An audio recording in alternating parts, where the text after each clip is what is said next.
12th of January 1970. 3-year-old Cheryl Grimmer is at the beach with her 3 brothers and mum. As they prepare to leave, Cheryl can't be found. There will be a suspect charged nearly 50 years later. Will there be justice for little Cheryl?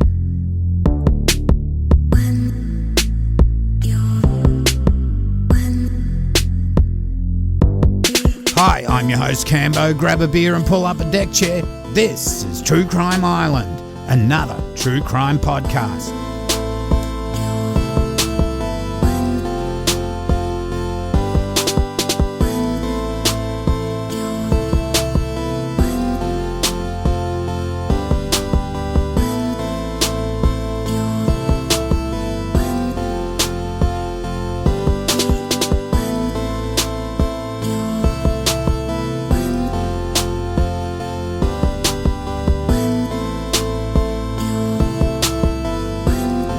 Hi Islanders, I hope you're all well. Tonight's case is a particularly disturbing one. We go back to 1970 at a place called Fairy Meadow, just over an hour's drive south of Sydney.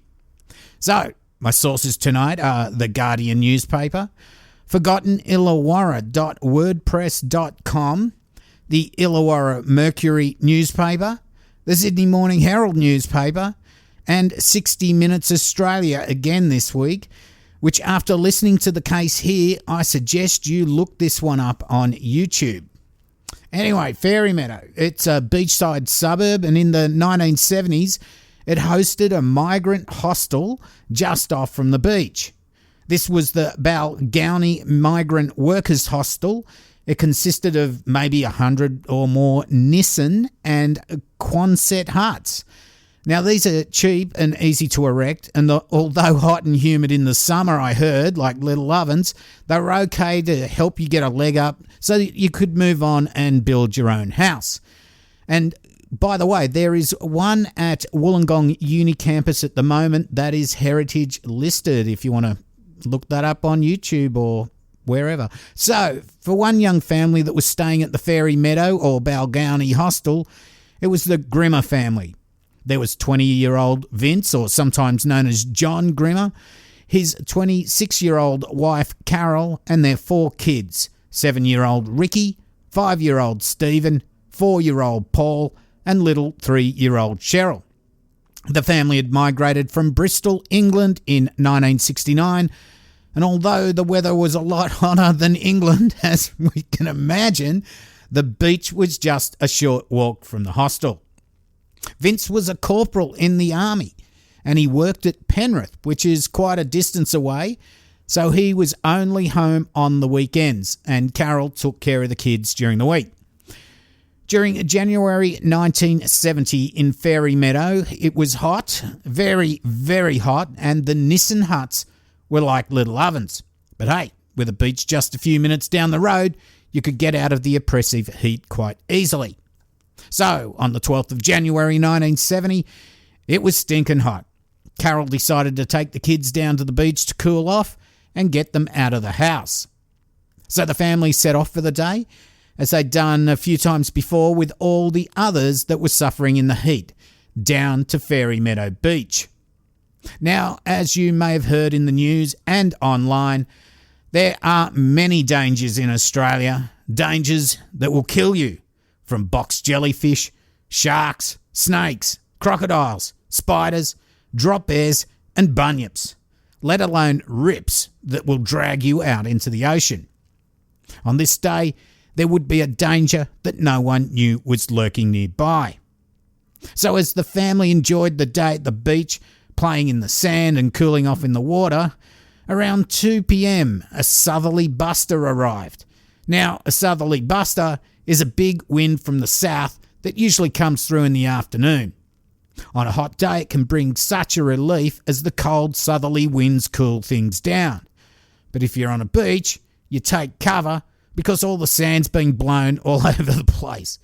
So, on this day, as the southerly buster came in, everyone on the beach retreated up to the surf club.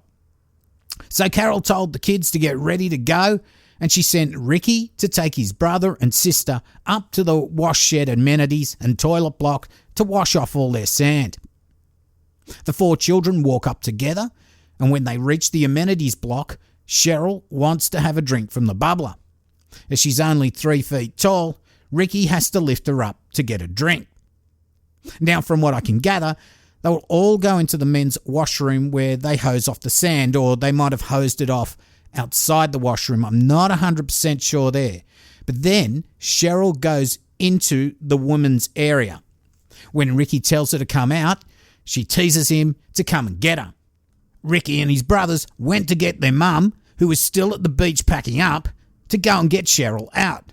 You see, he was a boy and he knew he couldn't go into the ladies' washroom. He was gone for maybe 90 seconds. When Carol and the boys returned to the ladies' washroom area, they called out for Cheryl, but there was no answer. Carol started to panic and entered the washroom, but Cheryl was nowhere to be found. They looked around, checked the men's area, still no sign of Cheryl. You can imagine what was going on through Carol's mind at the time, looking everywhere but failing to see where her little 3-year-old daughter was. How could she have disappeared when she saw her only minutes before? Ricky and the boys had only left her for 90 seconds when they went to get their mum. Now she'd vanished into thin air. Soon, panicked, Carol was calling out for Cheryl and enlisting the help of others in her frantic search for her baby. When it was apparent she was not in the immediate area, police were called in and the search widened. Still, as the afternoon went on, Cheryl was nowhere to be found. Vince Grimmer, who was at the army base in Penrith, was notified and he raced home to help look for his daughter. By now, the whole community was involved in the search and police were starting to interview witnesses. As night fell, I can't imagine how the Grimmer family felt. There's a photo I found online. I'm not sure the date of it, but it is of the family sitting down to dinner with an empty space where Cheryl would have sat. It must have been devastating, frustrating, and what thoughts must have been racing through John and Carol's minds, let alone the 3 brothers. From the videos and the newspaper articles, you can see the genuine grief and sadness from the parents. It's this genuine grief. It sort of reminded me of that little Keisha Whippet that went missing. When her parents were on TV pleading to get her back, you could tell straight off they were faking it and they were involved. Similar to other famous missing children cases, but hang on, I'm getting a bit off track here. So as the search continues, there would be over 1,000 people involved. Police get multiple leads of someone carrying a toddler from the area around the time Cheryl went missing, but they seemed to go nowhere. One strong lead led to a search of the Mount Ousley area not far from the beach, but it was called off when the man identified came forward to police to tell them that it was him and his daughter that had been described. So Cheryl went missing on the 12th of January, and on the 16th of January, police received a ransom note. The note demanded $10,000 to be given to an intermediary, and he would release Cheryl unharmed. If he didn't get the money, he would abduct another child. He said Cheryl was in the care of 2 other people and was unharmed. Police did treat the ransom demand seriously, but believed it was probably a hoax. The mayor of Greater Wollongong, Alderman Ford, offered to pay the ransom and was ready to draw on the money at a moment's notice. Nothing would come of this demand, and it was quickly dismissed as a hoax after no one fronted at the rendezvous point at Bulli Library. I mean, you got to think some people are fucking assholes. On the 20th of January, police search a muddy, polluted creek that ran from the beach to form a swampy area. They drained it, but no remains were found. By this stage, police were in the process of questioning 150 known South Coast sex perverts as well. Police advised that they were looking for a 35 to 40-year-old man of swarthy skin with a young face who drove a rusty, dirty cream 1960 Holden sedan with a black or dark blue front mudguards. Further information described this same man as 5'2", slim build, Italian or Spanish. Now, I looked up the meaning of swarthy. It means of dark colour, complexion or caste. So I guess that's where they thought it might have been an Italian or Spanish immigrant. On the 23rd of February, the Premier's Department issued a reward notice, and it read, "From the Premier's Department, Sydney, 23rd of January 1970. Missing child. Reward of $5,000. Between 2:30pm and 3pm on the 12th of January 1970, Cheryl Grimmer, aged 3 years, was last seen near the public dressing sheds at Fairy Meadow Beach. She's not been seen or heard of since, her present whereabouts being unknown. The girl is described as 3 years of age, height 3 feet, slight build, blonde hair cut short and square at the back with a full fringe at the front. Fair complexion, blue eyes and a protruding navel. When last seen, she was wearing a royal blue one-piece swimming costume with no sides and had a white towel in her possession. Notice is hereby given that a reward of $5,000 will be paid by the Government of New South Wales to any person who supplies such information as will lead to location of the missing child. The urgent assistance and cooperation of the public is specially sought in this matter, and any information may be given at any time, day or night, to Police Communications Branch 20966 or 000. This reward will remain in force for a period of 12 months from the date of this notice, and its allocation will be at the sole discretion of the Commissioner of Police." And that was signed R.W. Askin, the Premier. Now, this reward would be extended year on year. But anyway, so days turned into weeks with no sign of Cheryl. The organised search for her in the Fairy Meadow area was called off after 3 weeks, with police following up on leads not yet covered in the early stages of the investigation. At this stage, police feared Cheryl was dead. So police continued following up on leads and interviewing not only witnesses on the day, but also the sex perverts and others. All these pieces of information were filed away, and of course nowadays it would all be compiled on a computer system which would allow for easy cross-referencing and data analysis. But this is 1970, and amongst all that data would be something so crucial that nearly 50 years later it would make a breakthrough in this case. And yes, this case went cold. Cheryl would not be found in the days, weeks or years from when she went missing. It was as if she just vanished into thin air. Now, as I said before, I watched the 60 Minutes episode with the 3 boys now grown up, and they spoke of how Cheryl had gone missing and how it had devastated the family. Vince Grimmer, their father, they said he was a good man, but he just couldn't get over Cheryl going missing and took to the drink. He did blame Ricky, the oldest, for leaving her at the washrooms when he had sometimes a little bit too much to drink. As you can imagine, this really affected the boys. It was just a fucked up situation all round. The family relocated to England for about 10 years just to get away from it all. Now, I don't know when they left, but it must have been hard being known as the family that lost their little girl. Now, as there was no body, it was possible, however unlikely, that Cheryl was still alive and may not know who she actually was. In later years, this led to an appeal to people to come forward and get DNA tested to see if they may be Cheryl. Now, Cheryl had a big outy belly button that protruded about 1 centimetre. One woman did come forward, but she was not a DNA match. Vince Grimmer, he passed away in 2004, aged about 57, without knowing what had happened to his beloved daughter. In 2011, there was a coronial inquiry that came to the conclusion that Cheryl had died shortly after going missing. Her manner of death was undetermined and that police should reopen the investigation. A $1,000 reward was offered for information regarding Cheryl's disappearance. Now, Carol, the mum, refused to believe Cheryl was dead, but sadly she passed away in 2014, aged 69. Now, Wollongong detectives and the Homicide Squad's Unsolved Homicide team created a task force called Strike Force Wessel. Now, with these sorts of cases, there'd been yearly newspaper articles published in the hope that someone would finally come forward or remember something from that day and might shed more light on the case.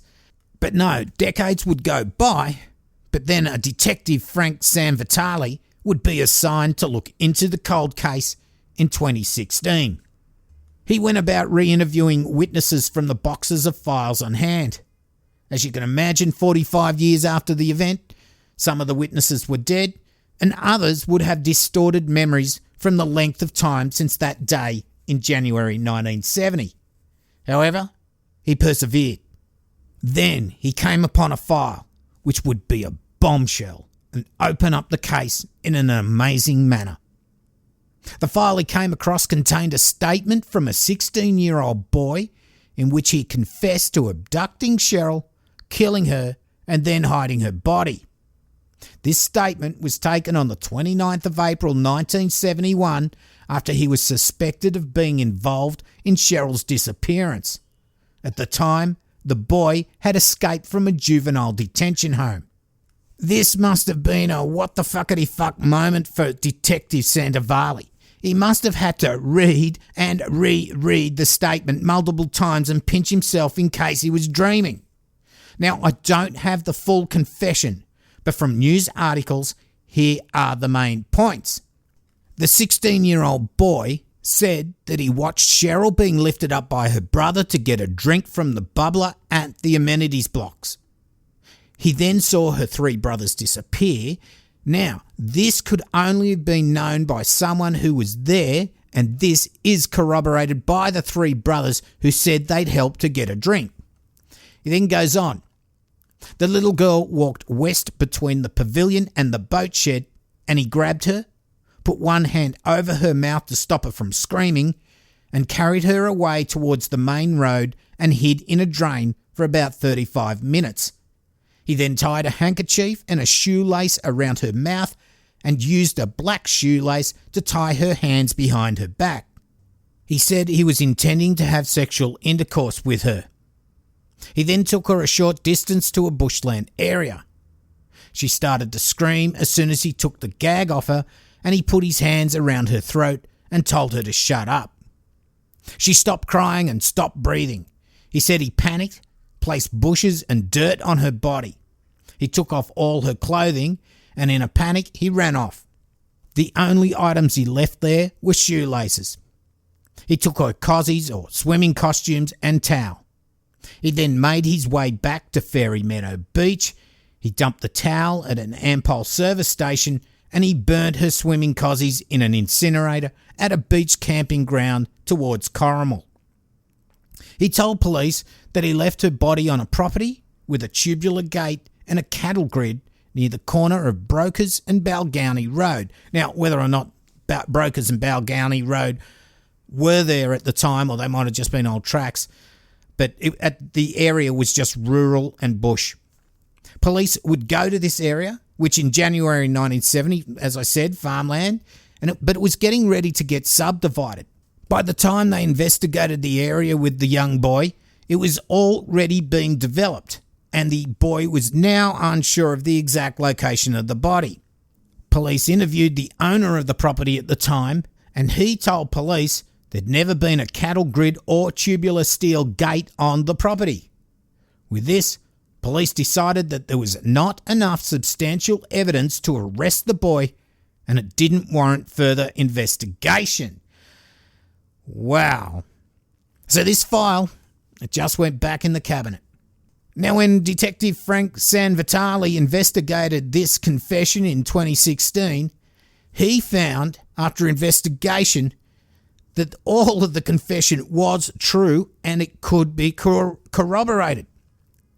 Now, that bit about the property owner denying that there was a cattle grid and tubular steel gate at the location that the 16-year-old boy said was near where he left Cheryl's body, well, Frank asked the former owner's sons about it, and they confirmed to him that indeed there had been a cattle grid and a tubular steel gate there at the time of Cheryl's disappearance in 1970. Now, had the original owner just not wanted to become involved? Did he in fact discover the body and disposed of it so as not to interfere with the current redevelopment of the site? This is strange for him to deny there was a gate and grid there, for his children 45 years later confirming they did exist. Well, it's too late now for a search of a body, as the whole area is now a fully developed residential area. Another thing, it seems Cheryl's remains were not really buried that well according to the confession. You would think any workers clearing the area would easily stumble across her remains. This is why I think someone moved them after the 16-year-old boy dumped them. Allegedly dumped them, let's not get that wrong. If you had some financial interest in a development of the area and you found Cheryl's body there, work might be stopped for any length of time and potential investors might stay away. It would be in your interest to dispose of her body and never say a word. Now, this is just my theory, so I'm not stating it as fact, but it seems really strange, this bit. Anyway, Detective Frank Sanvitali, who by this time had interviewed hundreds of witnesses and suspects, he zeroed in on this once 16-year-old boy and now 61-year-old man living in Melbourne. Frank flew to Melbourne and left a message on the suspect's phone asking him to call him back. And guess what? Call back he did. Now, this is part of the conversation that they aired on 60 Minutes. So the suspect rings up and goes, "What do you need to speak to me about?" And Frank says, "You tell me." The suspect says, "Is it something I did when I was very young, which I regret every day of my life? Is it about a young girl at Fairy Beach?" And Frank says, "It could be." So they got the suspect in to interview him and showed him the confession he'd made 45 years before. They put the confession in front of him and he signed each of the pages until he got to the part where it read, "What happened to Cheryl?" He told Frank, "Mate, I wasn't there." Well, they did arrest the 60-year-old man, extradited him to New South Wales, and he would be held for 2 years on remand awaiting trial. The three brothers are happy as they now might get some justice for their sister who was taken from them 46 years or so before. Detective Frank Sanvitali had reinvestigated every little detail of the case and had come up with a prime suspect, and now he was pursuing murder charges. So, Islanders, a cold case finally solved after nearly 5 decades. A suspect who had signed a confession was going to be tried for murder. Well, get the rage ready. The 60-year-old accused man was now pleading not guilty. At a pre-trial hearing, the unnamed accused, well, at least his lawyers, argued that the confession was taken by police without any parent, guardian or lawyer present, and that he had not been cautioned that he was now a suspect and not just a witness. The confession was deemed inadmissible and the charges were dropped. Now, I just want to read this little bit from Shannon Tonkin. Hi, Sharon, from the Illawarra Mercury, dated the 25th of May 2017. And this is just part of this news article.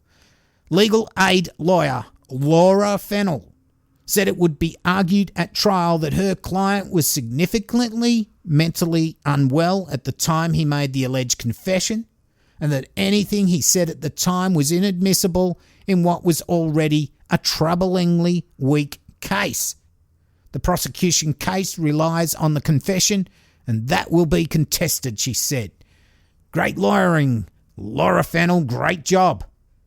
Okay, so in 1971, there was no requirement for a minor to have a parent, guardian, or lawyer present when the police interviewed them. So they were actually following procedure. Now, whether or not they cautioned him when he went from witness to suspect, well, I don't know. The judiciary decided to apply the current law where a parent, guardian or lawyer needs to be present during a police interview of a minor, they decided to apply the current law retrospectively. It's just disgusting. Now, there wasn't enough other evidence to proceed with trial. Charges were dropped and the suspect went home. This devastated the remaining family and was the main reason why Detective Frank Sanvitali retired from his job. After all these years, to find out that there was a confession on file, forgotten about in a box, for decade after decade, for the family not knowing what had happened to their beloved daughter and sister, to finally have a major breakthrough in the case, not only was there a signed confession, but Frank spoke to this suspect on the phone and he spoke about the little girl from Fairy Beach, or Fairy Meadow Beach, and doing something that he'd regretted. To be on the brink of finally bringing some justice for the remaining family because Vince and Cheryl Grimmer, they're both dead, to get so close to justice only to watch this alleged murderer and pedo walk free? It's fucking disgusting. And the judiciary have dropped the ball on this one. As a society, yes, we have rules and laws. But who other than some legal technocrat would want a situation where this alleged murderer with such a strong case against him would be able to walk free? Yes, like I said, society wants rules and laws, but we also don't want situations like this to happen. A technicality will let this scum walk free. Oh, I only hope that they once again charge this guy and this time use all the available evidence against him. In fact, if you are listening, unnamed suspect, because you were fucking charged when you were a minor, so they can't give out your name, why don't you do the right thing for this family, come back to New South Wales, submit a new confession and plead guilty to murder? Do something right in your life. You still have this last chance. Our thoughts go out to the family of Cheryl Grimmer, and I hope the Karma bus is going to visit Melbourne. Whew. I just had a break then. I had to have a drink of water. Well, that's it for another case. Now, before we get to the shout-outs, keep October 19 aside. If you'll be in Melbourne, I'm going to visit my lovely mates Barney and Tara from Bloody Murder, and we're going to record a True Crime Island 3rd birthday episode together. And the case is one that was sent to me by Craig Frost. I won't say what it is, but it will be very interesting. Now, I'll be flying in early, and after recording, I think we may all end up somewhere in Brunswick having a few beers. If you're a listener and want to join us, then we'll have more details soon. But if you are a podcaster and want to meet some of your listeners as well, let Tara or myself know so we can include you on the promos. I think True Blue Climb's coming. Don't forget, I've got a YouTube channel now. If you just search for True Crime Island and subscribe there, we're going to get more and more content up as the time goes on.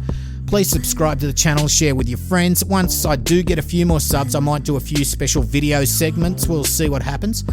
So, now to the Patreon shout-outs. A big shout-out to Mardo. Thanks, mate, very much. And to Keith Zongs. I'll get that out. Thanks so much. Boom fuckalunga, guys. Thank you all so much for your support, and thanks so much to all present and past Patreon supporters of the island. It really does make a difference, and as you know, True Crime Island is a totally listener-supported podcast. Thank you very much. I keep it ad-free. As you know, I don't like ads, neither do you. If you want to support the island financially for as little as $1 a month, you too can become a patron. Go to patreon.com/True Crime Island and check out the levels and reward. Tyler did hear about this last week. I sent his mug off this week as part of his reward. Now, you don't have to join Patreon to become a financial member. You can do a one-off donation at paypal.me/True Crime Island. Also, you can support the island by getting hold of some merch such as t-shirts, hoodies, beach towels, and fantastic tote bags. My favourite is the Mugger Rage, all available from truecrimeisland.threadless.com. Now, if you do have any issues whatsoever with their products, please let me know and let them know. They will replace anything. They'll get it right, and they'll keep sending it out till they get it right. So I don't want anyone having something not quite right and not let anybody know, because it will be sent to you perfectly. Remember, listeners, don't order the black mugs until further notice. I do have keychains, lapel pins, stickers, which you need to contact me directly for. This can be done by emailing me, Cambo, at truecrimeisland.com, and that's also the best way to contact me personally for anything else such as case requests, just to say boom fuckalunga, or send me a picture of your cat. Now, you don't have to spend money to support the island. You can also rate and review and tell your friends, family and workmates about the island. And if they don't know how to tune in, show them. Podcasts. There's so many podcasts out there. If you don't like True Crime Island, you might like something else. So search for True Crime Island on Facebook, Twitter and Instagram. And, of course, YouTube now. Join the closed group on Facebook. Now, this week we have a promo for Ghost Town Podcast, which is hosted and produced by Jason Horton and Rebecca Lieb. It's a comedy podcast about mysterious, abandoned and esoteric places all over the world. Each week, Rebecca and Jason explore new unsolved mysteries, abandoned places, haunted houses and the paranormal. If you love true crime, ghost stories, urban archaeology and the unexplained, or just want to see the world around you a little differently, Ghost Town has something for you. So listen to the promo, I'll tack it on the end of the show. So, shout out to Curtis in Melbourne. Boom fuckalunga, mate. I might see you in a few weeks' time. So, that's about it for the show tonight. Lots of love to Maggie James, and I'm your host, Cambo. You've been listening to True Crime Island. And as I always say, don't forget to delete your browser history. Good night. Boom fuckalunga.